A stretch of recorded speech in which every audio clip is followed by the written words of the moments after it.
agnostics, long-haired weirdos, short-haired weirdos, vandals, hooligans. The government, hug the government, love the government, hug the government, love the government, hug the government. Welcome to The Politics Guys, a place for bipartisan, rational, and civil debate on American politics and policy.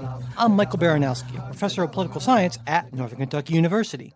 I'm joined today by my conservative counterpart, Cleveland area attorney and defender of freedom, Jay Carson. Hey, good morning, Mike. Hey, Jay. So I wanted to let everyone know that we're trying something a little bit different with the Midweek Supporters Show in 2023, because this is our first show of the new year. And that's, if you are a supporter, you're just getting this like normal. But if you're not a supporter, you'll notice that this just popped up in your feed. And what we're going to be trying is to give everyone, non-supporters, a little bit of a preview of what the show is. And then if you find that you appreciate what we're doing and would like to get the full midweek episode, you can consider becoming a supporter. Or as always, I said, we never want finances to get in your way of hearing more of us, if that's something that you want. So you can always send me an email at mike@politicsguys.com, and I will get you set up with the full midweek show. And if you want to become a supporter on Patreon or any other ways, you can go to patreon.com/politicsguys or politicsguys.com/support. And we put all the links in the show notes every week. And we have a bunch of stuff we're going to be talking about on this midweek show, starting with, we're going to talk about Donald Trump's full taxes that were released just after Ken and I did our last show, and our thoughts about what to expect or what to dread maybe in 2023, that lying liar George Santos and the Republican Party, and my crazy idea to enlarge the House, and maybe even some listener questions and comments we will address. Why don't we get started with that with, let's see, what's the first thing I said we were going to talk about, Jay? Trump's taxes. So, on the last show that Ken and I did, which was the last show that we actually released here, we talked about the House Ways and Means Committee, their decision to release Donald Trump's taxes. And at that point, when Ken and I had recorded, only those top line numbers had come out, and the full documentation became public just a few days after we recorded that episode. Now, Ken argued that it was good that the committee released the full documents, the full tax documents. He argued basically that more transparency in presidential finances was a good thing, and that it's reasonable for presidential candidates and sitting presidents to have less privacy given the important public interest being served by the release of this and that sort of thing. Ken might take issue with some of the details there, but I think that's his basic argument. What do you think? I guess before we get into Trump's taxes specifically, what do you think about that argument more in general, Jay? Yeah, I'm okay with that. So, I mean, I think it's not unreasonable. And look, Trump has been the exception, because every other president or presidential candidate has released their tax returns. So, to say that there ought to be transparency for people running for the highest office, I would agree. Where I would part ways from Ken would be sort of the mandatory transparency, or just the political pressure to be transparent, because the idea is, if he's not releasing, well, what are you hiding? So, but no, in principle, I think that's right. There's, I think if you're running for those sorts of offices, you ought to be willing to be transparent about your finances. And is it enough, do you think, to say, well, if the voters care enough about that to make release a disqualifying factor, they will do so by not voting for me, essentially, which is basically. Yes, I think it is. I think it is. Yeah. See, I guess in that sense, then and also I get in. I think there's a constitutional issue lurking below the surface there too. But you mean the qualifications clause, right? Yeah, but I don't know that we necessarily even have to get there. I still just think it's I dislike the even if it wasn't a constitutional issue, I dislike the idea of writing in more legislative qualifications for people to run for office. Yeah, I understand Ken's argument, and there's a lot of it that I like and agree with in that argument, but that's kind of where I agree with you a little bit more. Is I am uncomfortable with trying to write this stuff into law and making this mandatory, which is, I guess, where I came down on all of this was that I feel that it's a good idea that there is a mandatory IRS audit, and it was a good thing. It turns out that there was this push because we found out that there actually wasn't a mandatory IRS audit, and I think that's reasonable that be a policy. I think it's reasonable that the House oversee the IRS and Treasury to make sure that that policy is being carried out, and even that maybe the House Ways and Means and the Senate Finance Committee look at those specific documents to be a check on the executive branch's carrying out of this. But where it goes a little bit too far for me is saying, well, we're going to release all of this guy's taxes. I'm just kind of uncomfortable with that, I suppose.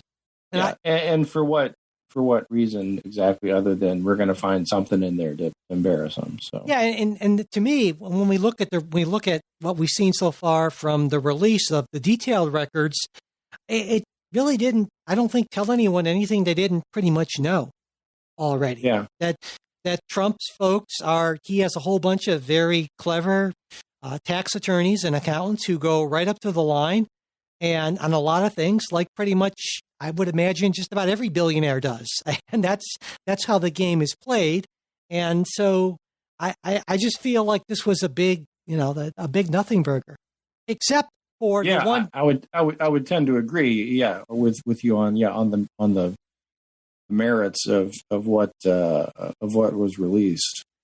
But again, I think that there is a sort of not really an IRS scandal here, but certainly an area of concern.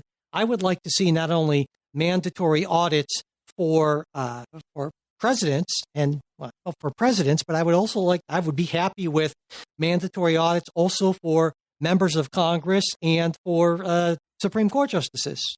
Or your political opponents in general. Well, see, that's the thing, is if you make it for everyone, then all of a sudden it doesn't become as partisan of an exercise, because basically it's understood that whether if it's part of the office, yes, exactly, yeah. So I think that would actually departisanize it. I don't know, but I think that's maybe a way to.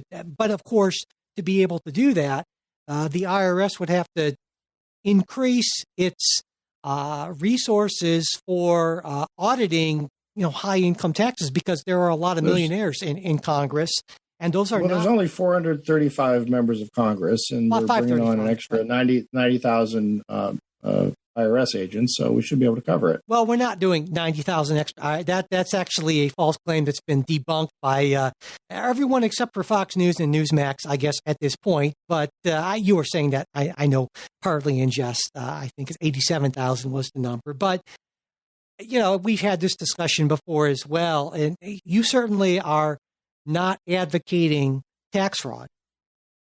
And I know I do not advocate tax fraud. And you are a believer in law and order. I oppose tax fraud, okay. Mike, as a matter of fact. And you support law and order. I do. Yeah. And when it comes to, for instance, policing, just as in like crimes, actual non-tax crimes, let's say property crimes and other sort of crimes, you don't believe that we should just have maybe one cop say, we shouldn't be like 20 cops for the city of Cincinnati or city of Cleveland and just say, well, let's just count on people to do the right thing.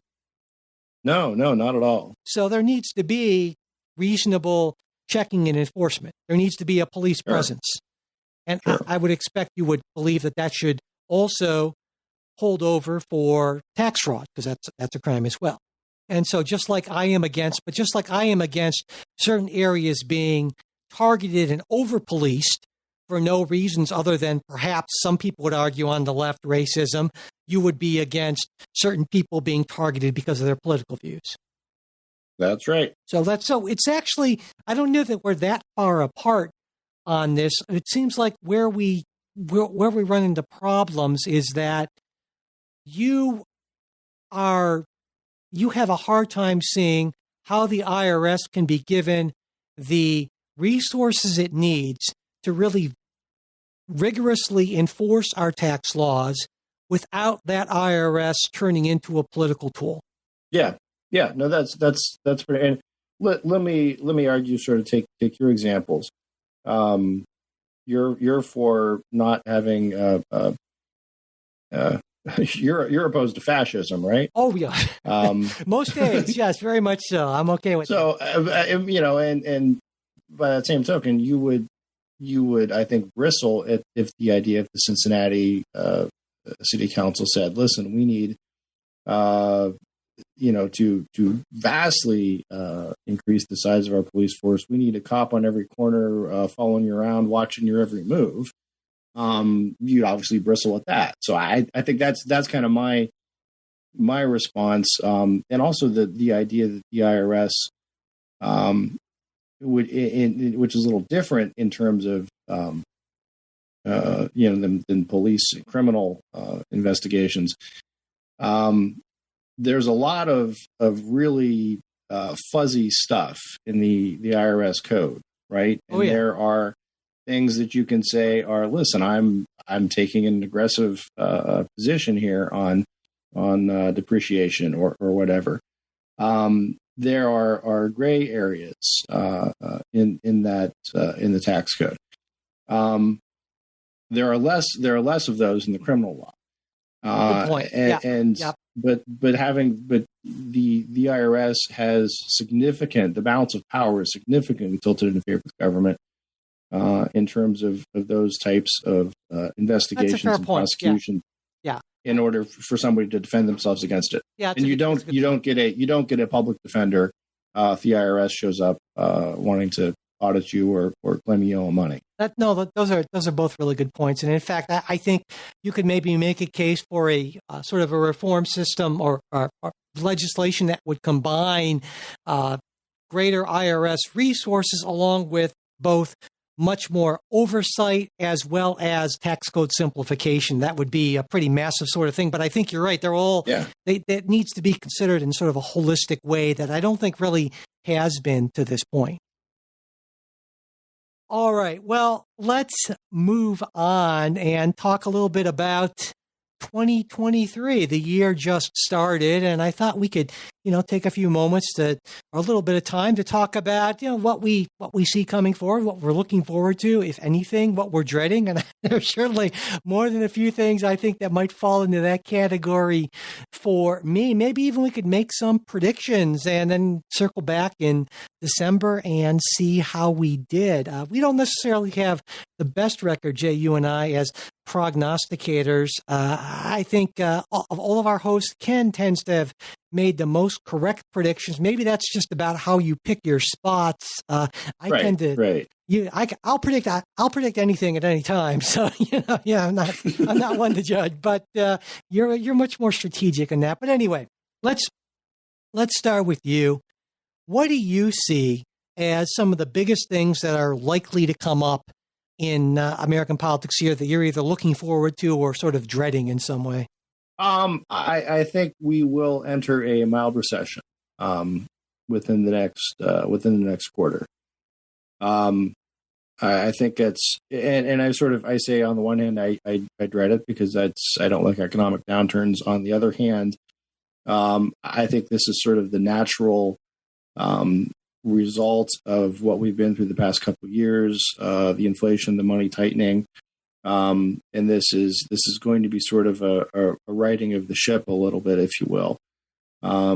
So with that recession, I'm hopeful that inflation will trend downward and we'll get back to sort of a more normal economy after what happened in 2020. Sure, and on that's one prediction. Inflation is already, of course, trending downward and has been for a while. I agree with you. I think that's a fairly that's a good J prediction because I think you have a that's good an chance. Easy one. That's a layup.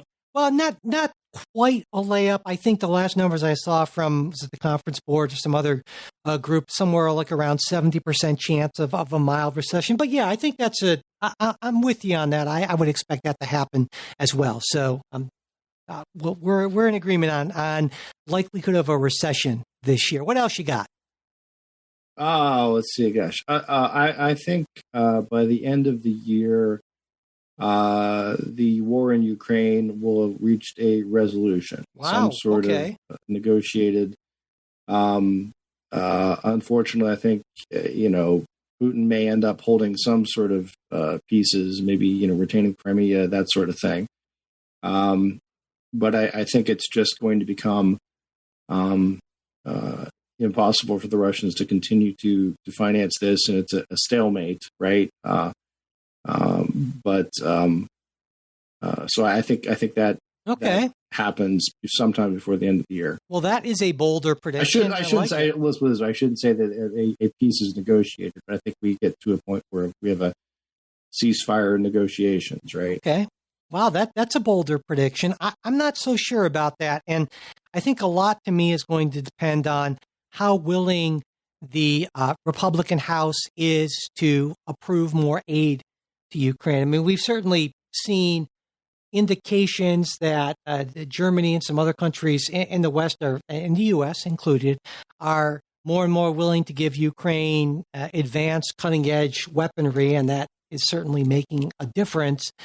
But also, as I pointed out in the last show, when Ukrainian President Zelensky made his speech to a joint session of Congress, more than, I think, half of the House Republicans didn't even bother to show up for it. And I could certainly see an instance where Republicans in the House, there are enough of them who are opposed to more Ukraine aid, say, you know what, we're not going to approve anything more. And given the fact that the U.S. has been by far the biggest supporter of Ukraine, I can see Putin saying, you know what, we just need to kind of hang in there for a little while longer. The spigot's going to dry up from the U.S. because there are enough House Republicans who won't support it, and I think I can hang in there and win a war of attrition. What do you think about it? I certainly hope that's not the case. Oh, me too. And I would hope that the Republican Party. Again, back in the day, Mike, that was one of the big selling points of the Republican Party is we're the guys who are going to really stick it to the Russians. So I'm still in that camp, and I'm hopeful that the rest of the party is too. Well, I definitely want to be wrong on that one, but I am highly skeptical. I will make a prediction that, and this is a little bit, I'm kind of on the fence about this, but I will predict that the House will not be able to, they will not approve a major Ukraine aid package. That's going to be, but then again, I suppose, Jay, that all the Democrats most of the Democrats are going to be for that. And so you don't need that many. Yeah, you're just going to have to peel off a couple. Yeah, I don't know. I'm concerned about that, I guess I'll say. So we already talked about the debt ceiling in the regular show. What about the budget? Do you think we'll get a budget in on time? Probably not. I think we'll probably end up with another CR. That's a safe. I think that's a safe assumption. Yeah, that's a layup. And presidential announcements. We should usually be seeing, because right now the only announced Republican is Donald Trump. Yeah. I think DeSantis will announce at some point. I think Biden will run for re-election. I think you'll also see a smattering of other Republicans out there who are just kind of testing the waters. You expect to see the same sort of kind of clown car thing we got in 2016 that allowed? No, I don't think it's not going to be. It's not going to be that. I don't think it's going to be 17 candidates. I'm thinking it's going to be 4 or 5. Wow. Okay. I think there'll be more than that. I say I hope you're right, but I don't really know that I hope you're right. I think a second Trump term would be horrific, and I think first DeSantis term would be horrific for different reasons. But I don't have a whole lot of faith in the ability of Joe Biden to win the second term, especially against Ron DeSantis. But that's a discussion for 2024, I guess. Should also mention that 2023, because it's an off year, there aren't that many big elections. But weirdly, people might not notice there are some states that have their gubernatorial elections. They're like 5 states or something like that have. Yeah, so it's Kentucky, Louisiana, and Mississippi have gubernatorial elections, And then there are 4 states, Louisiana, Mississippi, New Jersey, and Virginia, have state legislative elections, which is kind of a weird thing. You would think that you'd want to do it all at once to save money, and everyone's going out to vote anyway. Now, in some of those instances, they set up off-year elections because of concerns about the federal government coming in and policing their elections, and we can do our own off-year election the way we want, basically. There's some other reasons as well, but off-year elections are weird, aren't they? Yeah. Again, I guess I grew up in a state which always had on-year elections. Although in Ohio, you have a whole lot of local elections, cities, municipalities that are off-year, kind of for that very kind of almost for the purpose of avoiding waves and so forth. So, well, and I guess the upside is, even though there's sort of a keep turnout down sometimes, and it's almost an incumbent protection type racket, right? By having absolutely, yeah, those elections and off years. And I think, but also you can make an argument, I suppose, about voter fatigue, right? Because if all the elections were on the same year at some point, I think that's an argument that some people would make. Though I am unconvinced. I think that it would be much better to have pretty much everything on the even number of years to keep it simple and straightforward for people. But and for the most part, we do that at least for big elections. But there still are some of those holdout states, like the state in which I work, Kentucky. Yeah, no, I kind of like actually having the local stuff on off years, just because it avoids maybe sort of a nationalization of everything. I guess I see what you're saying. Yeah. I don't sort of like, and again, where I live, it wouldn't really matter, but in places, say that, should local city council people be part of a national wave election type? Yeah. But on the other side of things, should 20% of the electorate elect the city council? Well, I think you make that. I've always been one of look, nobody's stopping you from voting. I mean, all the arguments to the contrary about we've had that suppression and so forth like that. But I mean, look, by having the election in an off year, is that really a barrier for you to vote? No, it isn't. So, Well, yeah, and you and I sort of have a fundamental disagreement about barriers to voting. I guess I don't know that we do. I mean, do you think that's a barrier to voting, having elections in off years? I would say I'm not sure if I'd use the word barrier. I would say that voting imposes more of a cost on some people than on others because of their life circumstances. I don't think you disagree with that. No, but I think that the way we've got this set up, most places across the country, that cost is staggeringly low. Right, and that's where you and I would disagree. You're telling me I got to mail this thing back once every 2 years, and now you're saying I got to do once every year. Come on. And again, this is where you and I clearly part company, and this is where I would say that I think you are not as you certainly are a sympathetic, empathetic. You're all those aesthetics person. I am, but I think you would just have a blind spot here. You're not as aware of all of the crushing pressures and on so many Americans, and the fact that to you, I get it, that this simple little thing, but the way I see it is that for a non-trivial number of Americans, this one more thing is just one thing that is just on top of already crushing load and is one thing too many. And for you and me, no, not a big deal. But to a lot of folks, I think, yeah, it is a big deal. And so that, I think, drives a lot of our clear differences in how we feel about access to voting, and why I'm a lot more comfortable making it much easier than you are, I think. So I would just say on municipal elections, I think the reason that fewer people vote, I don't think it's a matter of these barriers, or it's really difficult for them to do it. I think in most cases they just don't care, right? Well, I think they don't care because they're not aware. They're very busy. They have a lot of other stuff going on, and honestly, it's hard enough just to keep track of national politics, which most people don't do, and to try to figure out what exactly is going on with city council or the mayor or something like that, especially given the fact that local reporting has become almost a joke, certainly a shell of what it used to be in the pre-internet era. That's, it's very challenging. Okay. So, but anyway, I know that kind of reflects a fundamental difference in worldview that we have, and we probably will not be able to come to any agreement on that in the next few minutes. I'm just guessing. So there we go. All right.